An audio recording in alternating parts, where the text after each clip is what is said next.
I'm here at the Virgin Hyperloop One headquarters in downtown Los Angeles, and I'm standing inside of a tube.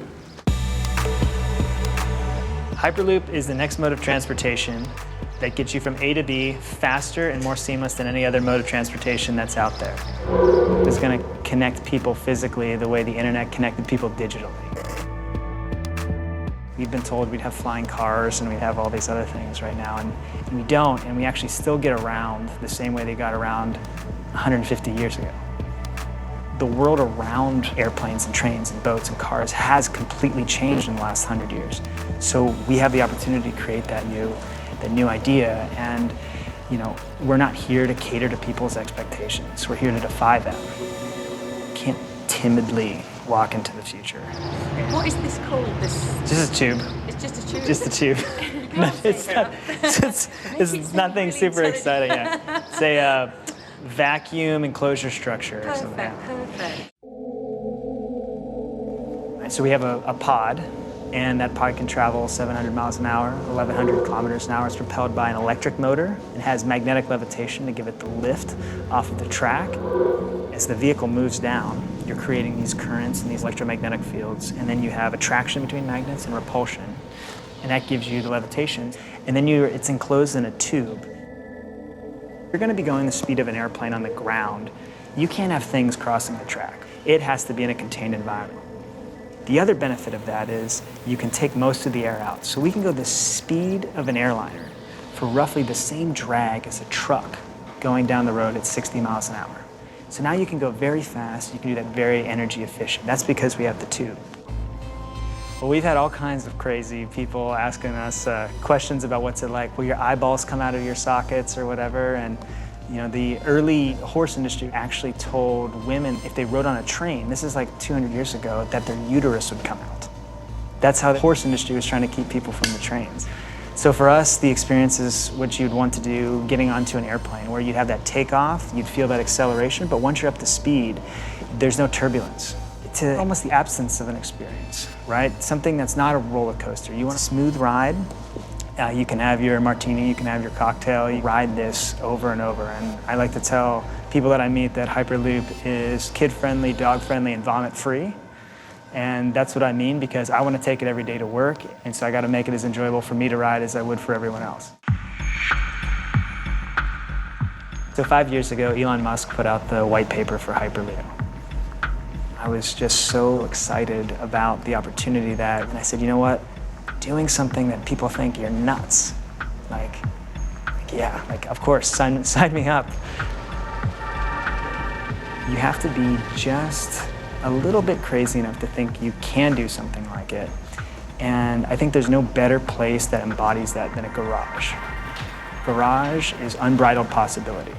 So whether it be HP, whether it be Steve Jobs at Apple, that idea of coming in with just your mental backpack and coming out with an idea, I think the garage is that place where the metamorphosis takes place. It's tight, it's confined. There's other things. You're sharing the space with bikes and cars. And it's a very romantic type of feeling of just you and the wits that you were given to try to create something brand new. And when you're not getting paid, that makes you very hungry. When you dive into the pool rather than wade in, it's the way to go.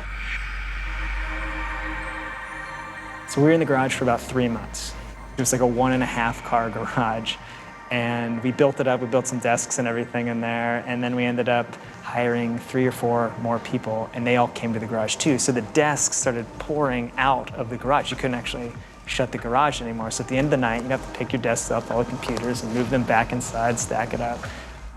We were fortunate, we'd raised a good chunk of money, and we started looking for new offices. But the one thing that we really wanted to do was keep that idea of the garage. So when we came to this office, this was, I'll say, an up-and-coming area of Los Angeles about 4 years ago. And we came in here and there was a rag and pallet recycler, and it just had that feeling of grunge and grit.